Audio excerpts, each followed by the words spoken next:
Coaching as Benevolence, a podcast for people who are curious about using coaching for self-development.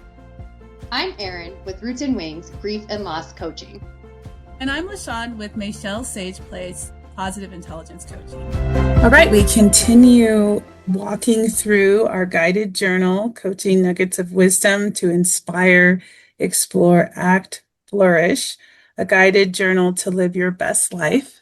And we are on the Inspire section, still on that, almost through it. And we are on the 6th prompt, and it is about joy. So I'm going to read the prompt and say a few things, and then we will talk about this prompt. How can you be intentional about joy? Often we have been conditioned to dim our joy. What does it feel like when you lean into your joy and pause and feel your feelings of joyfulness? Some may simply smile to themselves while others may break out in song, for example. Remember a moment that you felt joy. Why did you feel joy? How did it feel in your body, mind, and soul? So this is actually, I'm going to take this to a very specific moment. The other day, we celebrated my in-laws' 60th wedding anniversary, and it was at their place, and it was with all the siblings were there, except for one that lives overseas. It was a joyful time.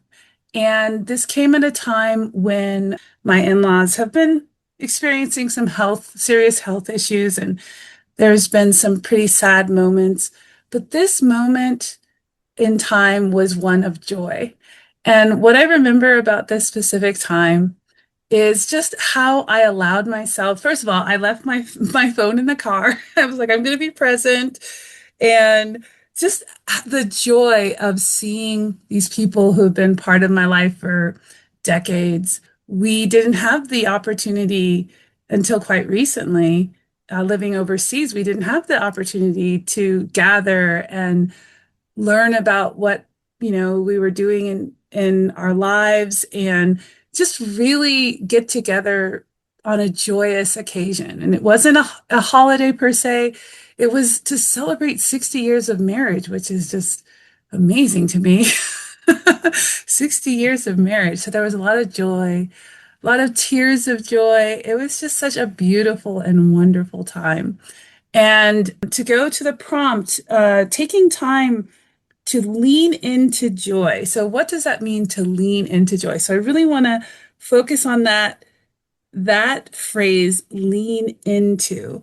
And for me, it was really feeling the joy of a hug, being in the presence of people that I love and that I have a long history with, even talking about things that some might see as sad. My late brother came up in conversation, and there was joy there because I got to feel his spirit and remember him. Not that I don't remember him every day. I carry him with me every day. But in that moment, I was able to share something with my sister-in-law, and it was a joyful moment as well, even though we were talking about someone who had passed. So yeah, that's what leaning into joy is. It's just being present and allowing it and being okay, to experience pleasant emotions and pleasant feelings in the face of even sadness, or it's not perfect. Anytime you meet with family, there's not perfect moments, but it's a time just to really focus on the things that uplift and just really bask in the happiness of that moment. So Eryn, I'm going to take it over to you. And what's coming up for you? I could feel your experience with your family, and 60 years of marriage is definitely something to celebrate. And one thing that stood out to me was how you felt you were leaning into the present moment of celebrating your in-laws and feeling that joy individually and also collectively. And I think that that's another piece that joy, when it's shared with others, can sometimes add a different layer of richness And then on the other hand, while you're there, you're also reflecting about your brother. So it's, yes, being in the present moment, but also this time and space to hold for having those conversations that are really meaningful. And I think that I love how you highlighted how that conversation about your brother still had elements of joy. And I think people tend to think that grief or, those moments can't hold that joy. And it can, right? It very much does first. And it's very natural that it does. It's a very human thing, right? To remember people with joy as well. So I really appreciate you highlighting both of those. And when I was reading this prompt, for me, the one thing that really came to mind, front of mind first, was just a few moments ago, we were sitting down, Matt and we were both working on our computers, but watching a show. And then Brielle comes up, my daughter, who's in first grade, and she sits there and she's watching the show that we have on in the background that has quite the complexity of thought and is a kind of more of a heady show. And I was really I stopped working on my computer and turned to her and saw her watching the show and saw the level of intrigue and the level of just fascination. And that really brought me joy to see my first graders' mind just like opening up to the show rather than automatically getting bored or, leaving my space. So that brought me a lot of joy to witness that in her. It was just like this light feeling. And I want to hold on to that feeling because it's a fleeting feeling, just like many of our other feelings. But it was such a moment of peace. And it's like joy can bring peace. And I think it's hard with joy sometimes because we want to resist positive emotions for some reason or another, often, as you've referred to in the past, are evolutionary purposes and different things like that. But I think there's also sometimes this sentiment with joy that it's like anti-intellectualism or, you can't have joy when so much is going on that's wrong in the world and all of those things. And I think that does a disservice to people to be able to experience that human emotion more fully and to be able to be okay with that. So I sometimes have some issues experiencing joy because it's like, oh, I shouldn't be experiencing joy when so much else is, percolating in the world or so much else is going on just internally with me or interpersonally or whatever it may be. So anyway, I want to maybe explore that a little bit and what your thoughts, L Shawn, on, how do we hold the space for joy when we can be metacognitive with it as well, or like, so yeah.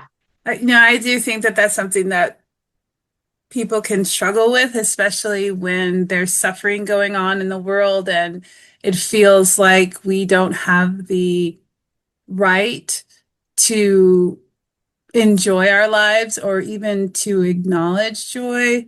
It's almost as if we feel like if everyone isn't experiencing joy, then we shouldn't experience joy. And I think that is understandable. And I think it's also not entirely, it's kind of it's black and white thinking, really. Because even though, as you mentioned before, and as I mentioned when I talked about my late brother coming into conversation, and how I think intuitively we want to see that as a sad thing and a painful thing and something not to bring up in polite conversation kind of thing. But I think that I would like to normalize that. I would like to normalize bringing up our loved ones, our people who have passed on, because it's not their death that, at least I'll speak for myself, it's not their death that I experience, it's their life that I experience. It's that my sister-in-law remembered my late brother and that she equated him with my son and said that my son reminds her of my late brother. And that was so delightful to hear because my late brother was such a huge, is continues to be such a huge part of my life. And so for that to become less of an internal thing and more of an external thing, it even makes that person their presence even stronger. So there's joy in that. And also, I wanted to bring up that even in our sorrow, we can experience joy. We can experience joy in suffering. So when we see people who are suffering, we think that all they know is suffering. And there are moments where all we know is suffering, but there are moments where we also know some peace, as you mentioned. And there's also times when we know some rest, or we know solace, or we know comfort. That happens even in the midst of great suffering. And so I think when we do not allow for this full spectrum of our emotions as humans, I would say, like, it is a form of denial. And I think although it is very complicated, I think it can be hard for people to appreciate the things they have in life, knowing that others don't have it. And I do recognize that that can be complicated, and there can be a lot of feelings around that, and guilt, and feeling privileged, or feeling like you got to do more. And that somehow, if you appreciate what you have, that you are somehow going to lose empathy, or that you're going to lose the desire to help, the desire to be part of the solution.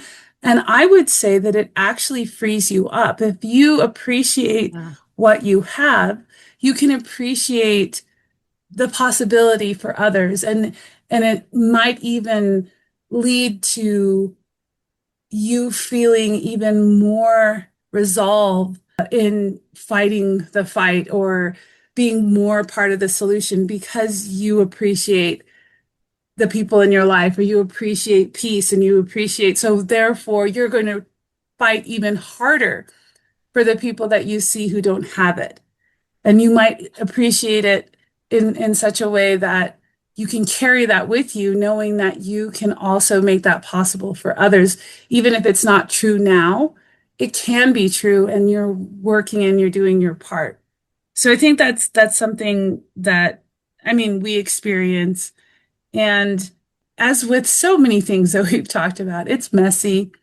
There are paradoxes. There's definitely a paradox, because even as I talk about it, I do feel this, like, guilt in the back of my mind, like, oh, you privileged American, what do you know? Kind of thing, there's that voice.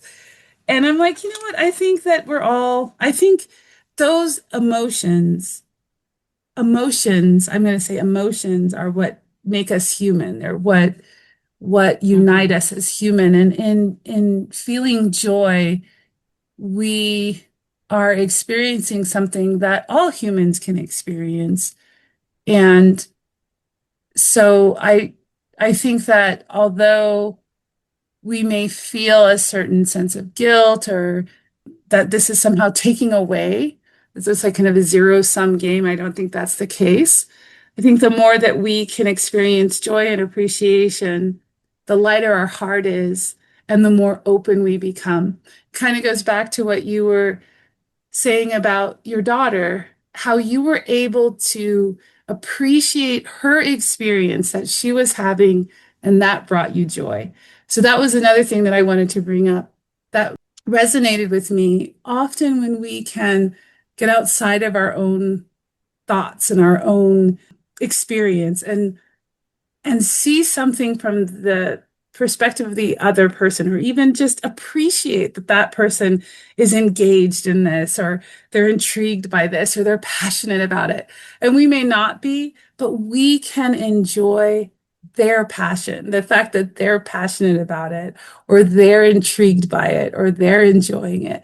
Like when you look at your child and you see them just intrigued by something, or you see them enjoying and laughing, it's contagious, right? Our mirror neurons kick in, and we feel that same joy. It's like laughter. Laughter is contagious.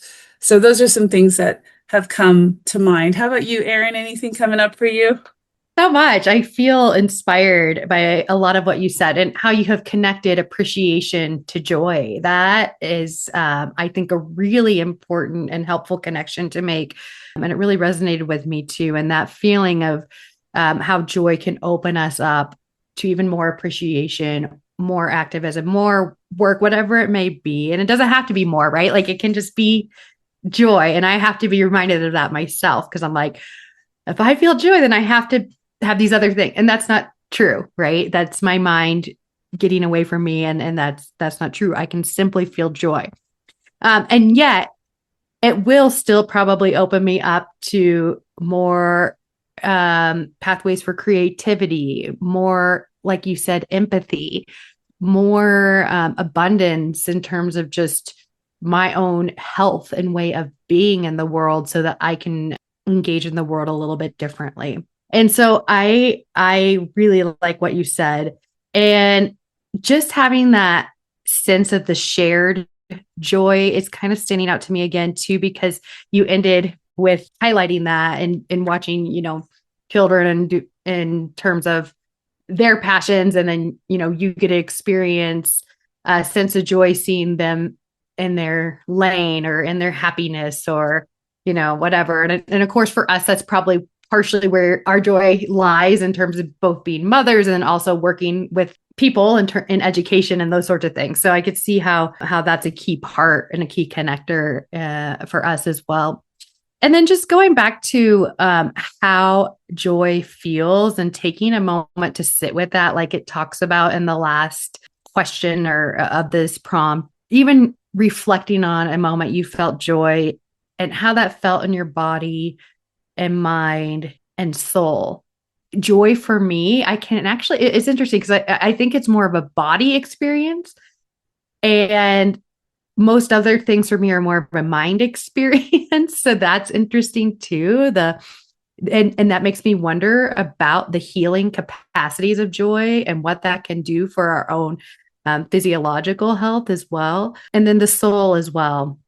And how joy can connect us to other humans, like with the 60th wedding anniversary, connect us in relationship, connect us to things greater than ourselves, connect us to our own passions. And I think as adults, it's a good reminder that there's nothing wrong with play and there's nothing wrong with connecting back to passions and creating and making time for those, because we know how healing and helpful they can be for all the reasons that L Shawn already kind of highlighted with the relationship to appreciation and how that relates to the feelings of joy and opening us up to other things. And I think that play and joy go hand in hand.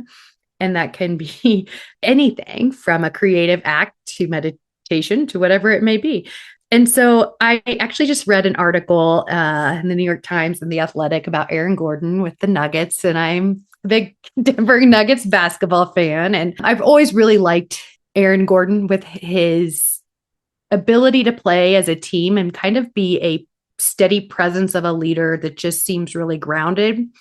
And anyway, the whole article was about how through the loss of his brother, him finding, painting and then it talks, he also plays the piano and meditates, does these other things. But how interesting it is that, when we do have those moments of despair or loss, how that can then lead us to greater joys as well, greater hobbies like painting. And I think that I see that all the time when I work with people in grief and loss. And there is a level of guilt associated with that consistently, or how can I let go of this to really fully experience this hobby or joy that I'm interested in now. And yet the grief is what led them to that hobby or led them to a greater act in the world or, those sorts of things. And so it goes back to the other piece about this is that sorrow and joy going hand in hand. Those both open up ourselves to something different and something more aligned, is more authentic, more purposeful, and joy is all wrapped up in that. So that's where I get kind of excited about joy being on the other end of grief. Yeah, there's so much from what you said there that kind of got light bulbs going off, especially where you were talking about playfulness and how playfulness can be really freeing. If we take a light view of something that might otherwise be heavy. I want to go to an example of being playful about our flaws and our weaknesses. Like, there are ways that you can be playful about that, like be like like exaggerate self-criticism and just go over the top with, oh man, I forgot to send that email and it's just gonna end up being that person is gonna hate me and then everyone else is gonna hate me and the whole world's going to end and it's all gonna be doom and gloom. And then you can kind of see how silly it can be self-critical about something so small. So when you blow something out of proportion purposefully and you're being playful about it, I think it can give you permission to laugh at yourself, to see yourself as human, to see yourself as being silly. Of course, there's an art to it. You don't want to get mean or there are certain things that could cut deeper if you're like exaggerating that could have some edge to it. But if it's more like really playful and just blowing it out of proportion, because then it puts it into perspective that this one flaw or this one mistake is not the end of the world as it may feel like. And you can even make fun of your own emotions. Even though we feel a certain way, it doesn't make it true. And so I'm just thinking about these ways that playfulness can open us up and make us, or allow us, I should say, not make, but allow us to see things differently and take things lighter. And it gives us the opportunity to laugh at ourselves. And then that brings us to feelings of joy, feelings of lightness, feelings of buoyancy that can help us get through life a little bit easier.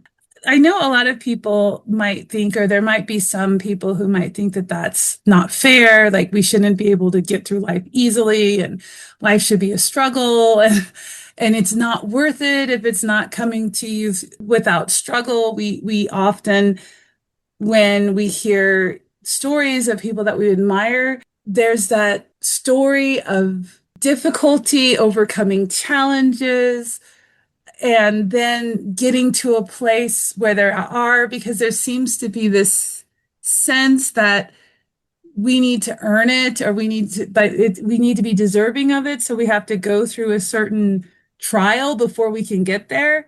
And not to say that that's not a bad thing and that there isn't value in that.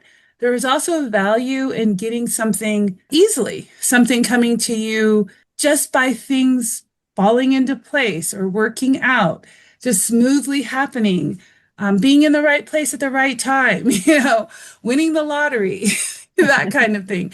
Those things can happen, and that's part of life too. I think it's about balance and it's about appreciating the things that do come easily to us, appreciating the things that we can experience without going through a lot of difficulty or struggle, that we can just sit and enjoy a beautiful sunset and we didn't have to toil to get there. We can go Yeah. outside of our backyard and we can feel the sun on our face, and just that in itself can be a source of comfort and a source of joy. And to go back to, breaking out in song, or song is another thing. If you are the type of person who likes to sing in a choir or who sings in the shower, there is a certain release to that, release to singing, and how in that moment there is just pure positive energy, and that's okay. It's okay to have that pure positive energy and to be playful and to add more of that in your life is a good thing. I don't know a lot of happy, joyful people who are causing harm to others. Like genuinely happy and joyful people. I'm not talking about the maniacal, Yeah. Yeah. sadistic people, but No, I'm I talking get about, it. Yeah. genuinely happy, positive people who are only they're positive because they have this sense of appreciation for little things that it starts within and it just radiates out. And I know that you've used this term before, and I've also thought of this term, and I often think about this term, especially, being a practitioner of positive intelligence, and also that there is this term called toxic positivity. And I would say that the positivity that comes from someone who is just happy to be alive, the positivity that comes from someone who just gets so much joy and delight out of seeing a flower or being in the rain or getting some ice cream. That's actually really contagious and It fun, is. It's almost you an act know? of resistance. Yes. Yes, I think it absolutely is. But There's no resistance. That joy, the feeling of joy is a joy of, it is a feeling, it's an experience of um, little to no resistance. So if yeah. you can actually experience joy in its pure form, you are in a state of pure alignment and zero resistance, which is euphoric. And I think more people should experience that, and we should experience that more often than not. Yeah, I agree with your call to experience it more often and not. And I am like taking away from this whole podcast appreciation and joy, like bringing in that word because you highlighted it again. And it really just stood out to me as you were talking about how they go hand in hand. So I'm curious. I'm going to propose that we do the brainstorming coaching exercise where maybe we nuance the word joy back and forth with words that just come to mind and see where that takes us. How does that sound? Sure, yeah. Okay, you already have appreciation, and I don't know, abundance comes to mind. What word comes to mind for you? Connection. Connection. I'm trying to write these down so I don't forget all of these. Happiness. Euphoria. For some reason, kindness is coming up for me. Celebration. Parties, celebration, party. Community. Yeah. Health. Healing. I'm realizing it's harder to write all this down and then think of words than I thought it would be. But that's okay. Expansion. Effervescence. Oh, yes. I feel so bubbly with that word. Mm-hmm. Like in your element, but what would be a word to describe that? Aligned, I guess, or alignment, aligned. Warmth. Genuine, like that genuine smile that you get when you feel that warmth. Is there a word that describes that genuine smile? I think genuine smile is good. Okay. Sincerity. Sensory? Sincerity. Like Oh, sincere. sincerity. Yep. Uh-huh. Yeah. Activated or engaged. I like that. Oh, I'll just take the word that you used before, playful. Curious, like non-judgmental. I don't even know if curious is needed, but I'll put it. No, I think curious is good. Positivity. Elated. Abandon. I like that. Like whole body or like, yeah, I'll just put whole body. And what was I thinking about before? It was there and then it like kind of flow. Oh, flow. Yes. That's a great one. So I like that we had some time to kind of just popcorn. And I think in a coaching session, that could be really helpful in defining these words. I don't think you need to necessarily go through our journal and go through a dictionary and define them. I think having conversations with someone or like actually sitting down and having time to really think about what that looks like, feels like, this is described as. And I think by being able to see all these words, and so I guess I'll try to read all of them at once that we said. So there's appreciation, abundance. Oh my goodness, my handwriting. Connection, happiness, euphoria, kindness, celebration, party, community, health, healing, expansion, effervescence, alignment, warmth, genuine smile, sincerity. Did I say sincerity? Playfulness, curious, elated, abandon, whole body, and then flow. And I think I missed one or two in there. But anyway, having all those words gives me the opportunity then to realize how this is connected to myself and how I can use various elements of joy based on these words to ensure that I do have alignment with this, that I do embody joy, that I don't suppress it when it, flows more freely. And so, in coaching, we do this back and forth brainstorming, and then we would take these words that I just listed off, and a client would be able to then kind of dissect how that's working for them and how these words relate to them and their specific experience that they brought into the coaching session, and then how they can use that language to move forward in a way that feels more joyful or more open to joy if that's necessary, or if it's more about just they want to experience joy more, what would that look like too? So I think there's so many coaching questions that come off of these different words that we just brainstormed that would be a really nice way in a coaching session to then help people define how they move with joy and move forward. So also reading, and then as an aside, reading aloud these words, when you said sincerity, that really stuck out to me, and flow, those two, because we hadn't talked about them as much yet. And I thought they really helped me better understand joy. And so even just having the word list has been helpful for me. So yeah. That was fun. Yeah, I felt joyful reading, trying to come up with words that describe joy. Yeah, that was really nice. I enjoyed that a lot.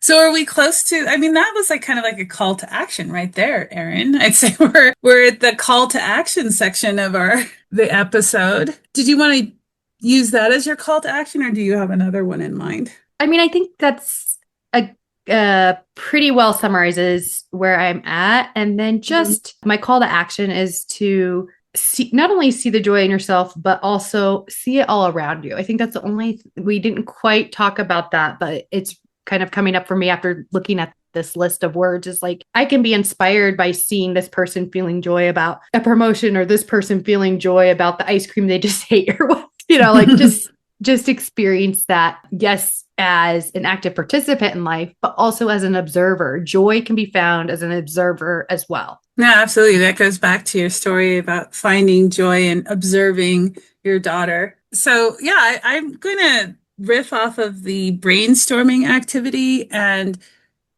flip it a little. I'm thinking maybe make a list of 10 experiences or items that bring you joy. It can be something as little as your favorite beverage to something as big as a family vacation. So make a list of 10 items that bring you joy and go back to that list. Visit that list as many times as you can so that you can cultivate the feeling of joy. It is the expression of well-being. I love your statement. Joy is the expression, I'm writing this down, of well-being.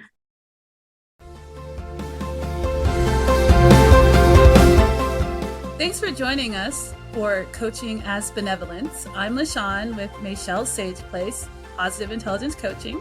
And I'm Eryn with Roots and Wings, Brief and Loss Coaching. Have a benevolent day.